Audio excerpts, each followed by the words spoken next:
TomoNews presents Rocks and Stones. Don't throw stones at wild elephants. 5 people were killed and 2 others injured when a herd of wild elephants went on the rampage in eastern India. Officials said the pissed-off pachyderms attacked villagers who threw stones to try to scare them away. Due to YouTube's guidelines on violent or graphic content, we can't show you the entire thing here, but it's available on our website via the link in the description. Reports said panic spread following separate attacks in rural West Bengal state. The trouble started when a group of elephants wandered into a village on Sunday. Fearing damage to their crops, villagers threw stones in an attempt to shoo the elephants back to the forest. But the move backfired spectacularly, riling the elephants up and putting them on the offensive.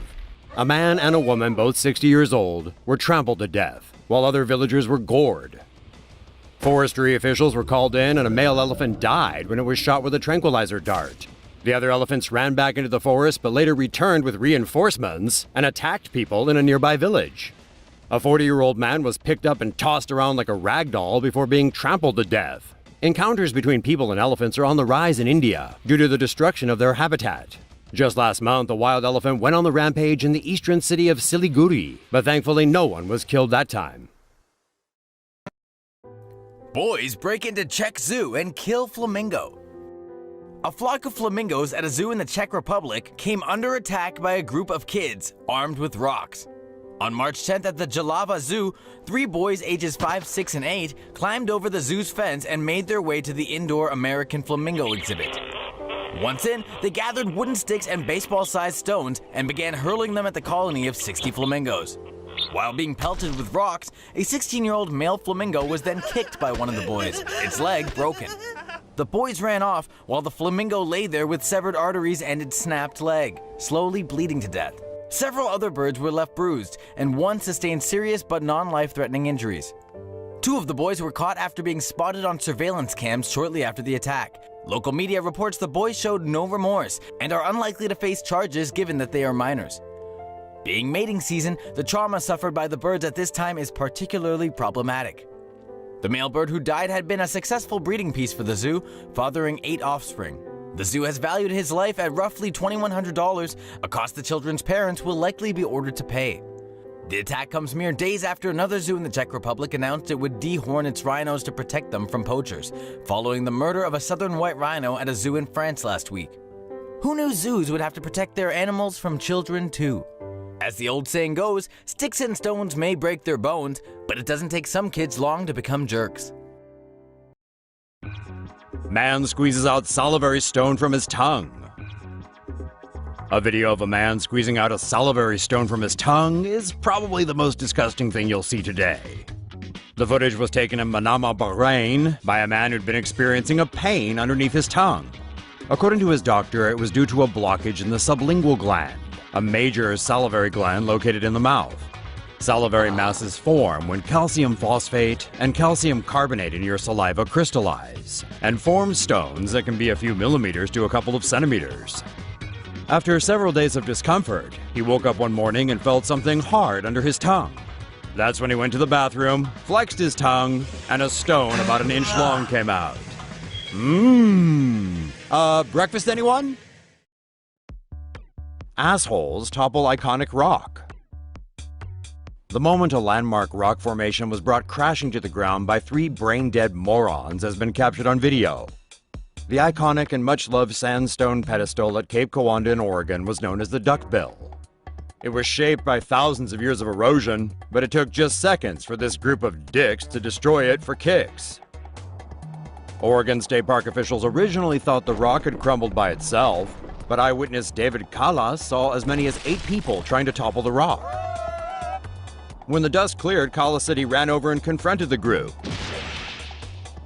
They justified their actions by saying their buddy had earlier broken his leg because of the rock. They even had the stones to say they'd done the world a favor. The senseless actions of the vandals got a rocky reception online. Many took to social media to share photos of the duckbill, express their sadness that it's no longer with us, and share their memories of the iconic rock. The idiots have not yet been identified, but when they are, they could be looking at a big fine.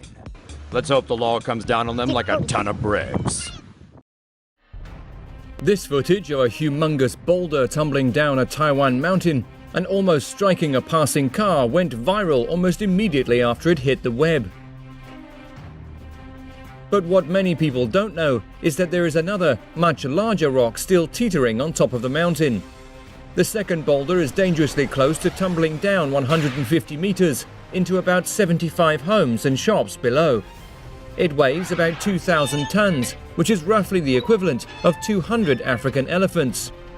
To remove the threat, experts plan to bore holes into the boulder and fill it with a special material, which will expand inside the rock, eventually forcing it to shatter into many smaller, more manageable pieces. Because clearly this thing is impossible to move in one piece, and it's unlikely that anyone will be as lucky as this driver again. Pakistani woman's family stones her to death outside court in so-called honor killing. 25-year-old Farzana Iqbal was beaten and stoned to death by her father and several male relatives outside the High Court in Lahore, Pakistan on Tuesday for marrying the man of her choice. The woman, who had been previously engaged to a cousin, broke it off to marry Mohammed Iqbal around a month ago, against the wishes of her family. Outraged by the marriage, her father filed a complaint with the local police, saying that his daughter had been kidnapped. As she arrived at the High Court for a hearing related to the case, a group of men, including her father and spurned fiancé, were waiting for them in cars. The men fired shots into the air while trying to take Farzana from her husband, before beating her to death with sticks and stoning her with bricks from a nearby building site. Her father stuck around and waited for the police to arrest him, admitting his part in her death by calling it an honor killing. The other family members escaped. So-called honor killings are common in Pakistan. The Human Rights Commission of Pakistan said there were 869 such murders in the country in 2013. Police arrest young man for carving anime face into rock. 4 years ago, the face of an anime character began to slowly appear in a large rock along a river in the city of Ueda in Japan. As this is a defacement of public property, police began an investigation. The young man police eventually arrested explained that he'd always enjoyed carving and stonework ever since he was young, and he found the perfect rock along the river. So 4 years ago, he began to carve his masterpiece in the middle of the night when there were no witnesses around. One of the staff responsible for maintaining the river and the surrounding public area said it was a visitor who notified him about the nearly 2-meter tall carving. Police began investigating in February and eventually arrested the young man, who is currently in custody. The young man readily admitted to being the artist behind the carving, calling it his masterpiece. But we think that word is a bit generous. Ohio woman critically injured by 8-pound rock dropped from highway overpass. A 52-year-old Ohio teacher is in critical condition after her family car was struck by a large rock dropped from the I-80 overpass in Milton, Pennsylvania late Tuesday night while the family was driving to New York for vacation. Sharon Budd, a 7th grade language arts teacher, was seated in the front passenger seat talking to her eldest son, who was about to be deployed to Afghanistan when a rock burst in. The culprits? 4 teens who were throwing rocks off the Gray Hill Road overpass. Dylan Lahr, one of the hooligans, dropped an 8-pound soccer ball-sized stone, smashing through the windshield of Bud's car and hitting her in the face. She was able to stop her car, however the teens fled the scene. Bud suffered multiple facial injuries, lost the use of her right eye, and had surgery to relieve swelling in her brain. All 4 of the teens, including siblings 18-year-old Brett and 17-year-old Dylan Lahr, along with 2 other juveniles identified only by their initials, KLM and TGP, now face charges of aggravated assault and criminal conspiracy to commit aggravated assault. The Lahr brothers are both free on bail. Rockslide and massive boulder kill elderly grandmother. Landslides are pretty common in mountains in Taiwan, and roads are often closed due to rockslides and mudslides during the rainy season. Unfortunately, an elderly couple were crushed by a falling boulder on their way to a hot spring spa. Mr. and Ms. Lee, although they shared the last name, they weren't related. Mr. Lee was 79 years old and Ms. Lee was 72 years old. The two were both widowers looking for a little company in their golden years. They were on a date and had decided to head out to a hot spring spa together. Unfortunately, a rockslide dropped several tons of rock down on Mr. Lee's tiny sedan as they were winding their way through the mountains, enjoying the scenic view. Ms. Lee was crushed and pronounced dead at the scene. Mr. Lee was rushed to the hospital with a crushed skull, a broken arm, broken ribs, and a broken leg, and remains in critical care. Artist lives inside rock for 1 week surrounded by his own excrement. Ever heard of French performance artist Abraham Poincheval? He's well known for his feats of endurance, like traversing the Rhone River inside a large corked plastic bottle, or spending 6 days on a platform 20 meters into the air just outside a Paris train station. And then there was the time he lived 2 weeks inside a stuffed bear in a museum. So after all those wacky stunts, how does one raise the bar, so to speak? By spending 7 days inside a massive 12-ton rock. That's how. On February 22nd, with the eyes of the world watching, Poincheval stepped into the human-shaped hole carved into the rock, where he would sit and wait for a week. The aim of his stunt is to discover how the unique experience will transform his perception of time and space. In there, he's got food supplies of water, soup, and dried meat, and enough room to keep a diary of his experience. Compared to his previous stunts, this one sounds kind of blasé, doesn't it? Not so fast, naysayers. Things get a little more interesting when you realize he's gotta go potty at some point.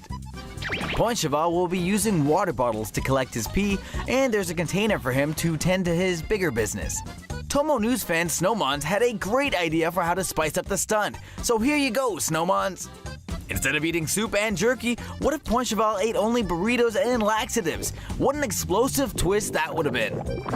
If he survives his week in the rock, which he probably will, Poincheval says his next feat of endurance will be to sit on a dozen eggs for 4 weeks, waiting for them to hatch. Try to top that, David Blaine. Firefighters use olive oil to free man with his head stuck in rocks. A Rhode Island man got his head stuck in rocks on Saturday while trying to reach for his dropped cell phone. The poor dude got trapped all the way up to his chest after he bent down to reach the phone on a rocky jetty in Narragansett. We can only imagine what that 911 call must have been like.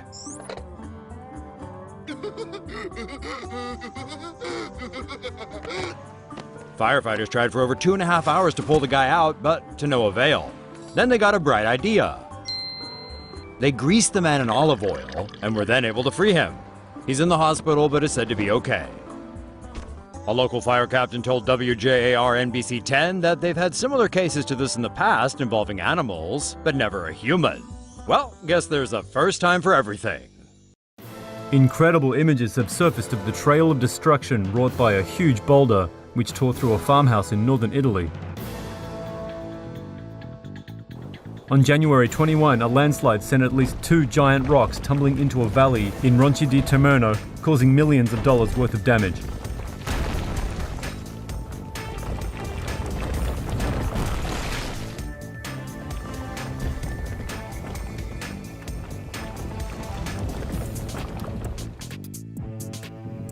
The largest boulder came to rest in a vineyard after smashing through the barn and courtyard. A second miraculously came to rest just feet from the main part of the house and a parked car. The people living in the house at the time were all unharmed. The area has since been evacuated.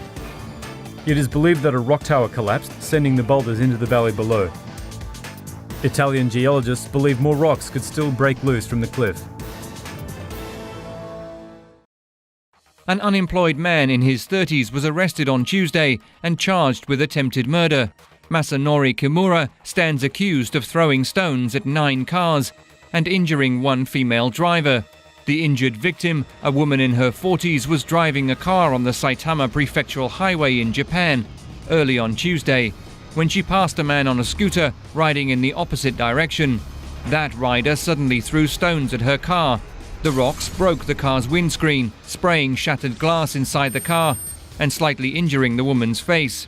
The suspect, Kimura, got a warning from police 18 months ago for throwing a sandal at a moving car. The similarity with this incident caused police to look him up and bring him in for questioning, where he subsequently confessed to all charges. He confessed that he hit 9 cars with rocks he threw from his scooter because it's fun to scare other drivers. Do you think this jerk is guilty?